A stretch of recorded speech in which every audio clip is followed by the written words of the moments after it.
구속사 읽기 좋은 날입니다. 지난 시간에 이어서 네 번째로 요셉과 믿음에 대해 함께 읽어가도록 하겠습니다. 4. 요셉과 믿음의 대. 역대상 5장 1절로 2절. 이스라엘의 장자 루벤의 아들들은 이러하니라.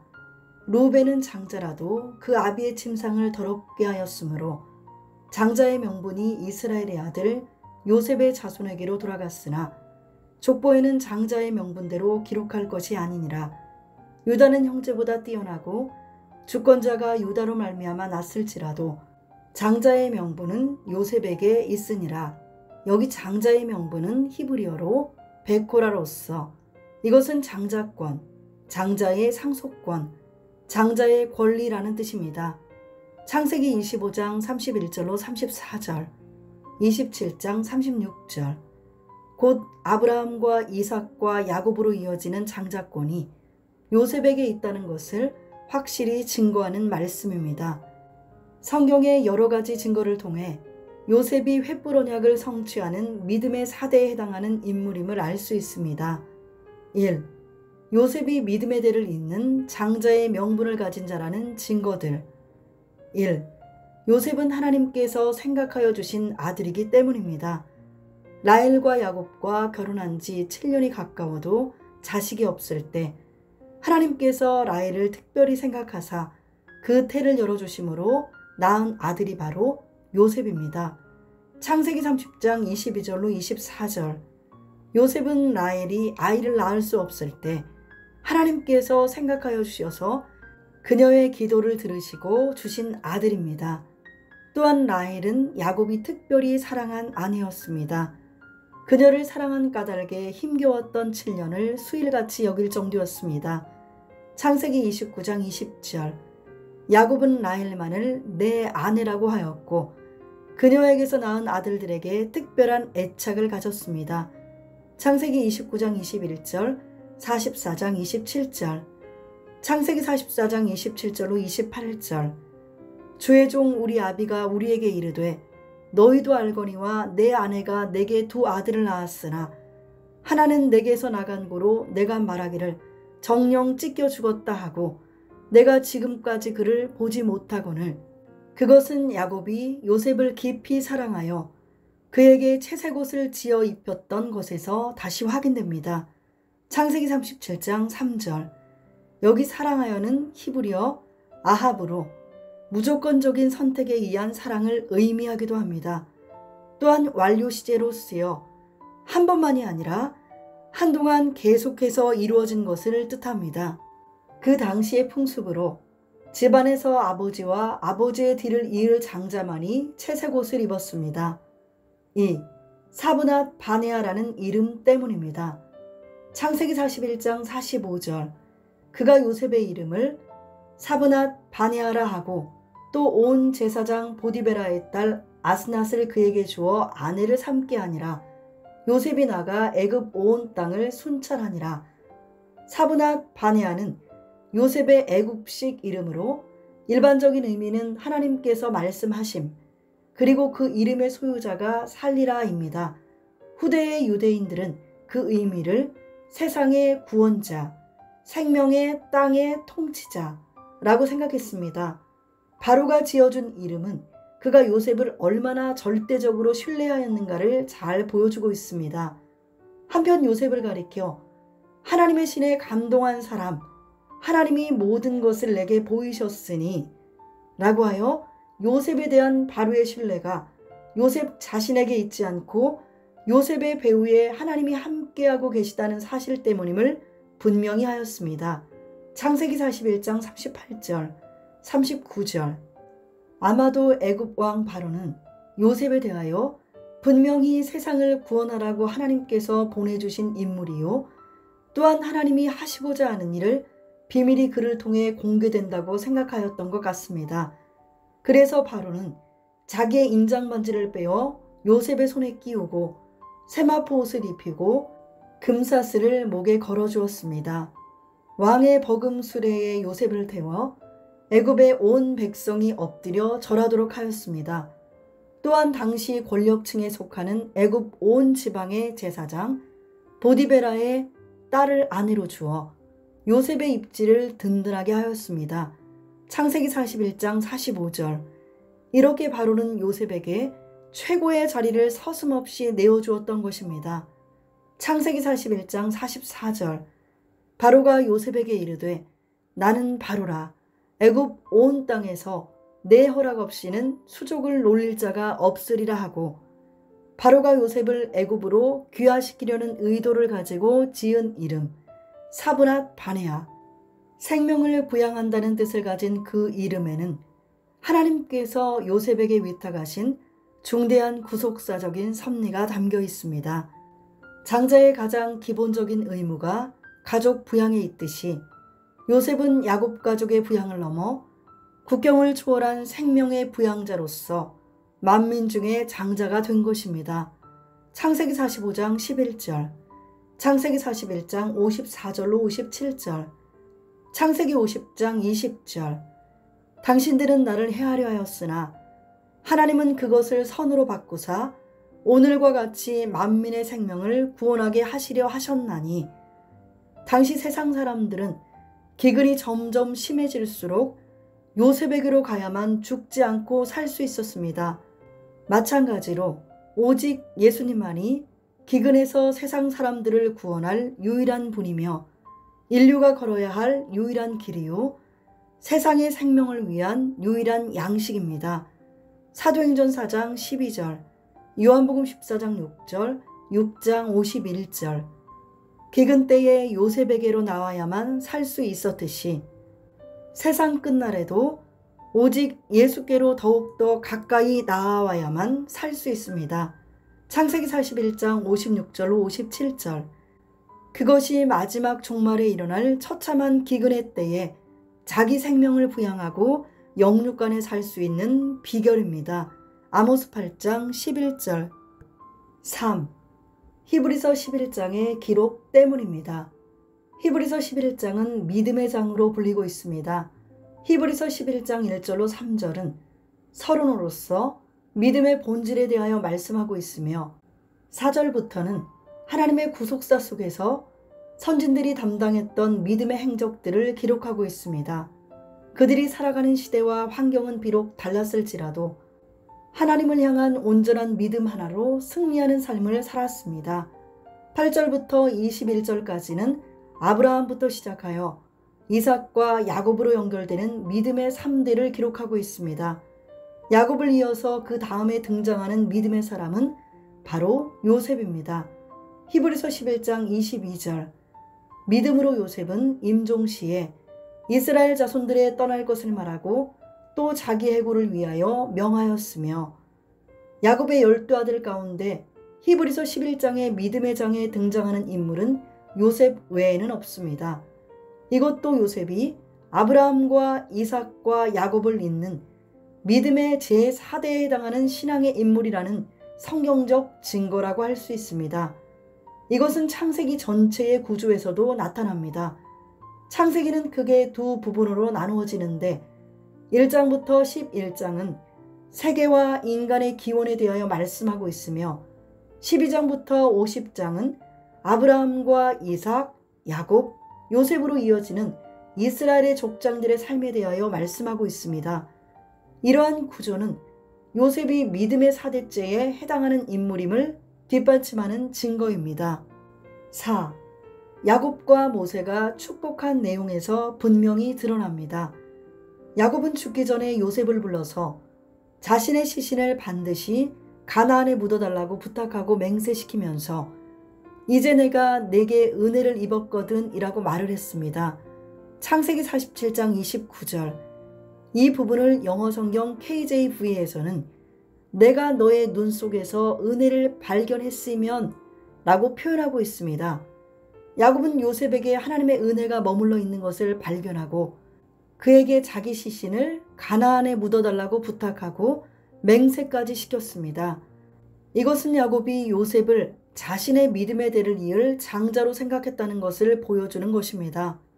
또한 야곱은 12아들에게 각인의 분량대로 예언할 때 요셉에 관하여 예언하면서 창세기 49장 26절에서 내 아비의 축복이 내 부여주의 축복보다 나아서 영원한 산이 한없음 같이 이 축복이 요셉의 머리로 돌아오며 그 형제 중 뛰어난 자의 정수리로 돌아오리로다 라고 축복하였습니다.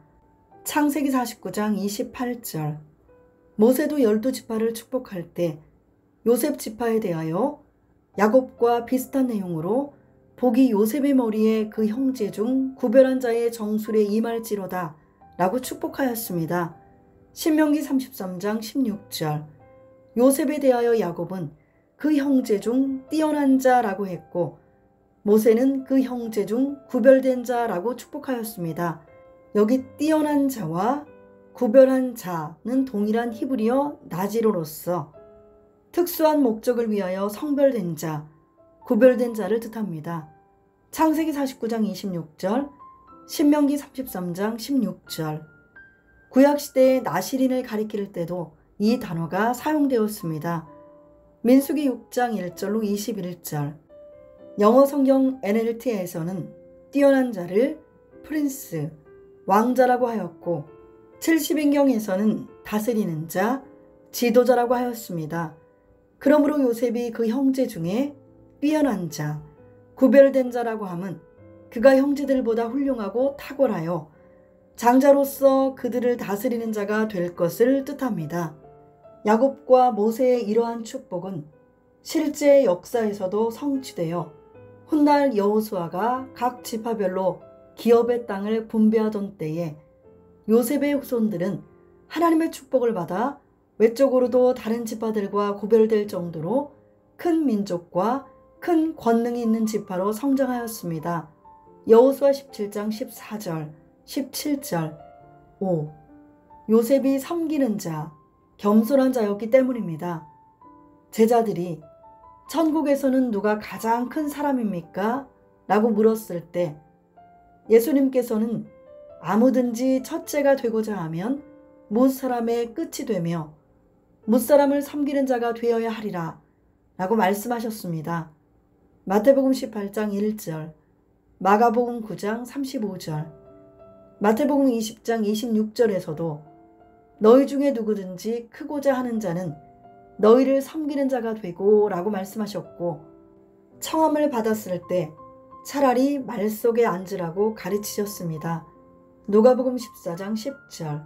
이 말씀은 높은 자리에서 섬김을 받으려는 욕망에 사로잡힌 제자들에게 큰 깨우침을 주었을 것입니다. 이어서 예수님께서는 마태복음 20장 28절에서 인자가 온 것은 섬김을 받으려 함이 아니라 도리어 섬기려 하고 자기 목숨을 많은 사람의 대속물로 주려 함이니라 라고 말씀하셨습니다.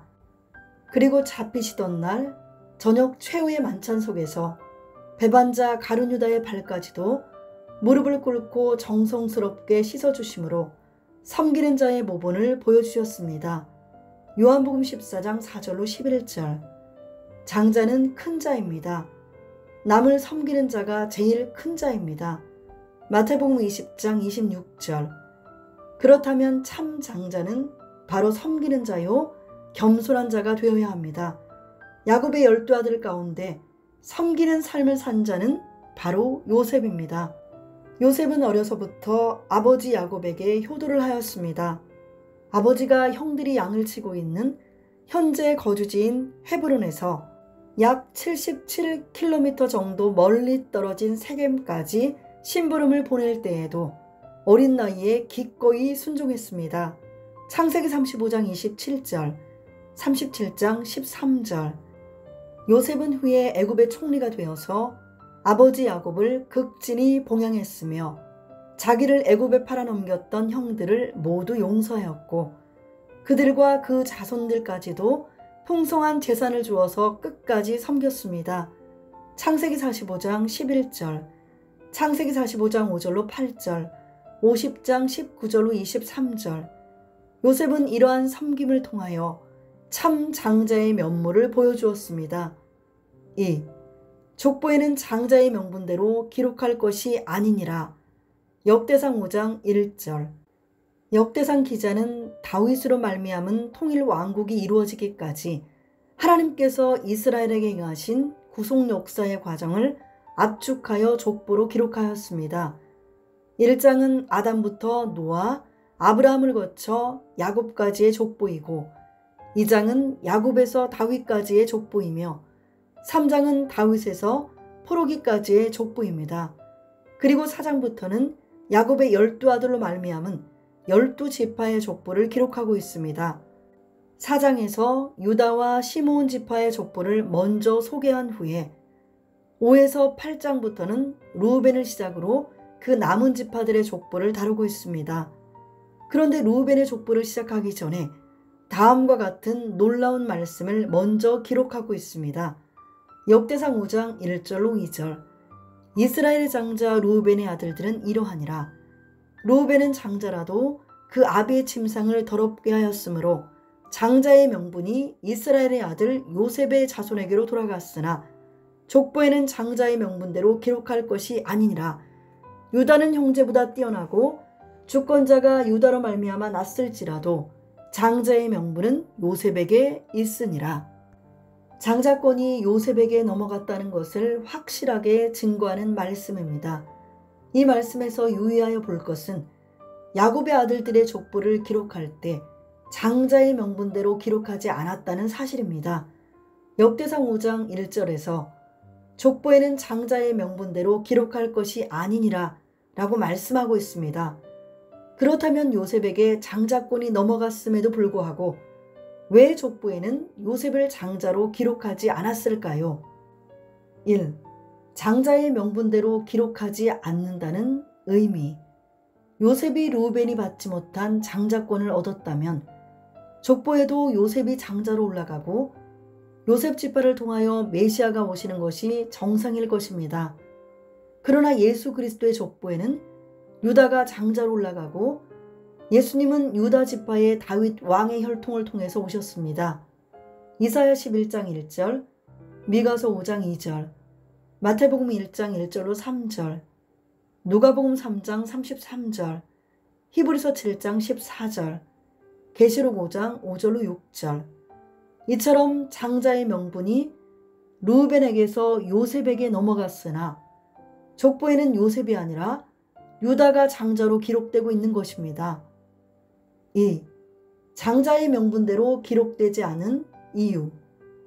야곱이 노쇠하고 병들어 죽을 때가 다가오고 있다는 소식을 듣고 요셉은 자기의 두 아들을 야곱에게 데리고 갔습니다. 창세기 48장 1절. 요셉은 자기 아들들이 언약의 족장인 아버지 야곱을 통해 축복받기를 원하였던 것입니다. 이때 야곱은 힘을 내어 침상에 앉았는데 그것은 언약의 전수자로서 마지막 사명을 수행하기 위해서였습니다. 창세기 48장 2절.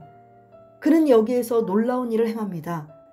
요셉의 두 아들을 자기의 손자인 에브라임과 므낫세를 아들로 삼고 가나안 땅에서의 산업을 에브라임과 므낫세의 이름으로 주었던 것입니다. 창세기 48장 5절로 6절.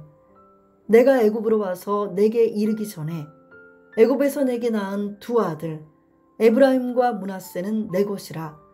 르우벤과 시므온처럼 내 것이 될 것이요 이들 후에 내 소생이 내 것이 될 것이며 그 산업은 그 형의 명의하에서 함께하리라. 야곱은 에브라임과 므낫세를 내 것이라 라고 표현하고 있습니다. 이것은 에브라임과 므낫세를 더 이상 손자가 아니라 야곱의 다른 자식들처럼 자신의 친자식으로 취급하겠다는 의미입니다. 이러한 일은 요셉이 족보의 장자의 명분대로 기록되지 않은 것과 밀접한 연관성을 가지고 있습니다. 역대상 5장 1절. 그렇다면 야곱이 요셉의 두 아들을 자기의 친아들로 삼은 이유는 무엇입니까?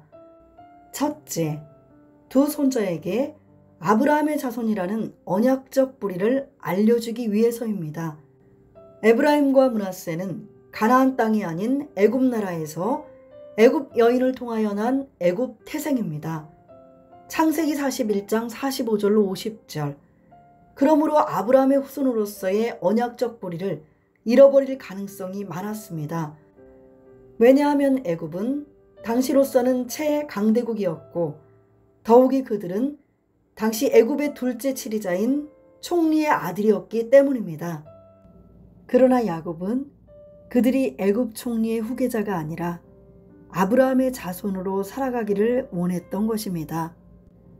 그래서 창세기 48장 16절에서는 이들로 내 이름과 내 조부 아브라함과 아버지 이삭의 이름으로 칭하게 하시오며 라고 말씀하고 있습니다. 이렇게 야곱이 손자인 에브라임과 므낫세를 아들의 반열에 올려놓은 이래로 에브라임과 므낫세는 독립적인 두 지파로 이스라엘의 12지파를 형성하게 되었습니다. 둘째, 요셉의 장자권을 인정하고 그에게 2배의 축복을 주시기 위함입니다. 신명기 21장 15절로 17절을 보면 장자에게는 2배의 축복이 주어지게 되어 있습니다. 야곱은 죽기 전에 요셉의 두 아들 에브라임과 므낫세를 자신의 아들로 삼아 각각 독립된 지파를 형성하도록 하였습니다. 그리하여 원래 요셉은 한 지파로서 한 분깃을 받아야 하는데도 자신의 자리에 두 아들이 대신 들어가서 두 지파의 분깃을 받게 되었습니다. 이후에는 요셉 지파라는 이름 대신에 에브라임 지파, 므낫세 지파라는 이름이 사용되었습니다. 그 속에는 하나님께서 요셉을 참 장자로 인정하시고 그에게 2배의 축복을 주신 깊은 섭리가 깃들여 있습니다. 그랜드 종합주석에서는 요셉이 2 분깃을 얻은 것은 야곱의 장자권이 그에게 승계되었음을 의미한다. 신명기 21장 17절, 역대상 5장 2절. 장자권은 본래 장자가 계승하는 것이 원칙이었으나 실제 장자인 르우벤은 서모 비라와의 간통 사건으로 또한 차남 시므온과 삼남 레위는 세겜 학살 사건으로 그 자격이 상실되었다. 창세기 35장 22절, 역대상 5장 1절, 창세기 34장 25절로 31절 때문에 더 이상 장유의 서열에 의해 장자권을 계승하는 것은 의미가 없었다고 해석하고 있습니다. 이처럼 야곱은 요셉의 2 아들을 루벤과 시므온처럼 자신의 친아들로 삼아 요셉에게 2 몫을 주므로 요셉의 장자권을 인정한 것입니다. 셋째, 하나님의 구속사적 경륜 속에서 예수 그리스도의 오시는 길을 예언한 것입니다. 야곱은 죽기 전에 12아들을 모아 후일에 당할 일을 각인의 분량대로 축복하였는데 특별히 넷째 아들 유다와 11번째 아들 요셉을 축복할 때 장차 메시아가 오실 일에 관하여 예언하였습니다. 창세기 49장 1절, 28절. 그것은 곧 메시아가 2가지 길을 통해서 오실 것을 예언한 것입니다. 먼저 창세기 49장 10절에서 홀이 유다를 떠나지 아니하며 치리자의 지팡이가 그 발 사이에서 떠나지 아니하시기를 실로가 오시기까지 미치리니 그에게 모든 백성이 복종하리로다 라고 말씀하고 있습니다. 여기에 나오는 실로는 히브리어 샬라에서 유래했으며 안식을 주는 자, 평화를 만드는 자라는 뜻으로서 예수 그리스도를 예표합니다. 실로는 장차 유다 지파를 통해 오실 메시아를 의미합니다. 그런데 또 한 가지 메시아가 오시는 길이 제시되어 있는데 바로 요셉 지파를 통한 길입니다. 야곱은 그의 사랑하는 아들 요셉에게 축복하면서 창세기 49장 24절에서 요셉의 활이 도리어 경강하며 그의 팔이 힘이 있으니 야곱의 전능자의 손을 힘입음이라. 그로부터 이스라엘의 반석인 목자가 나도다 라고 예언하였습니다. 여기에서 그로부터 이스라엘의 반석인 목자가 나도다 라는 표현은 번역상 많은 논란이 있는 부분입니다. 그로부터는 히브리어로 미샴입니다. 이것은 무엇으로부터를 뜻하는 민과 거기, 그때를 뜻하는 샴이 합성된 것으로 거기로부터라는 뜻입니다. 바로 여기 그를 어떻게 해석하느냐가 논란이 되고 있는 것입니다. 영어 성경 KJV, NASB, 그리고 한글 개역 성경에서는 그를 요셉으로 보고 요셉으로부터 이스라엘의 반석인 목자가 나오게 된다고 해석하고 있습니다. 고린도전서 10장 4절, 요한복음 10장 11절. 그러나 개역 개정, 공동번역, 영어 성경 NIV에서는 그를 이스라엘의 반석인 목자와 동격으로 해석하고 있습니다. 후자처럼 해석하는 것에 대하여 이광우 교수는 후자의 번역을 따른다면 요셉 지파를 통해서 태어날 이스라엘의 반석이신 목자와 유다 지파를 통해 오시게 될 호를 가진 치리자 사이에서 생겨나는 문제를 피할 수 있게 된다. 그러나 양쪽 모두 히브리어 번역을 기초로 하고 있음을 간과해서는 안 된다. 우리는 문장이 얽혀진 복잡한 문제를 해결하기 위하여 기록된 성경 본문을 상식적인 의도에 맞추어 번역하려는 시도를 피해야 한다라고 말하였습니다. 실제로 그를 요셉으로 해석할 때 장차 오실 메시아가 창세기 49장 10절의 예언대로 유다 지파를 통해서 오시고 또 요셉 지파를 통해서도 와야 한다는 복잡하고 모순되게 보이는 문제가 발생합니다. 그래서 많은 사람들은 이러한 복잡해 보이는 문제를 피하기 위하여 그를 요셉으로 해석하지 않는 것 같습니다. 그러나 성경을 구속사적 경륜의 관점에서 볼 때 이것은 전혀 복잡할 것이 없는 아주 명료한 예언입니다. 유다의 후손으로 메시아가 오신다는 예언은 장차 메시아가 유다 지파의 혈통을 통해서 오실 것을 의미한 것입니다. 히브리서 7장 14절.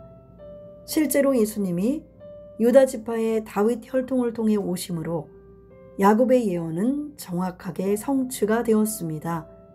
마태복음 1장 2절로 3절, 로마서 1장 3절에서 육신으로는 다윗의 혈통에서 나셨고 라고 말씀하고 있습니다. 또한 요셉으로부터 장차 메시아가 오신다는 예언은 메시아가 육신으로는 유다 지파의 혈통을 통해서 오시지만 동시에 혈통을 초월하는 반차로 오실 것을 예언한 것입니다. 이와 관련하여 강성도 목사는 그에 져서 구약성경 인물 해석에서 야곱이 유다에게 홀이 유다를 떠나지 아니하며 지리자의 지팡이가 그 발 사이에서 떠나지 아니하시기를 실로가 오시기까지 미치리니 그에게 모든 백성이 복종하리로다 라고 메시아 예언을 한 바 있는데 무슨 이유로 다시 요셉에게 이스라엘의 반석인 목자가 나도다 하고 메시아 예언을 중복했을까? 유다에 대한 예언은 혈통에 관한 예언으로서 그에게 이스라엘의 치리권을 부여한다는 뜻이며 요셉에 대한 예언은 그의 생애가 곧 메시아의 생애와 같기에 그 믿음의 계보에서 메시아가 등장한다는 뜻이다 라고 기록하였습니다. 창세기 49장 10절, 창세기 49장 24절. 과연 예수님은 남자 없이 성령으로 말미암아 동정녀에게 잉태되신 분입니다. 이사야 7장 14절, 마태복음 1장 18절, 20절. 이는 인간의 상상을 초월한 하나님의 놀라운 섭리입니다. 예수님께서는 겉으로 볼 때 유다 지파의 자손으로 오셨지만 실제로는 족보와 상관없이 성령으로 잉태되어 멜기세덱의 반차를 좇아 오신 분입니다. 누가복음 3장 23절, 요한복음 1장 14절, 18절, 17장 5절, 골로새서 1장 15절로 19절, 2장 9절, 디모데전서 6장 14절, 16절, 히브리서 5장 10절, 6장 20절, 7장 11절, 17절, 시편 110편 4절. 멜기세덱은 실제로 역사적 인물이면서도 동시에 족보가 없는 신비한 인물인데 예수님께서 바로 이 멜기세덱의 반차를 좇아 족보 없이 오셨던 것입니다. 히브리서 7장 3절.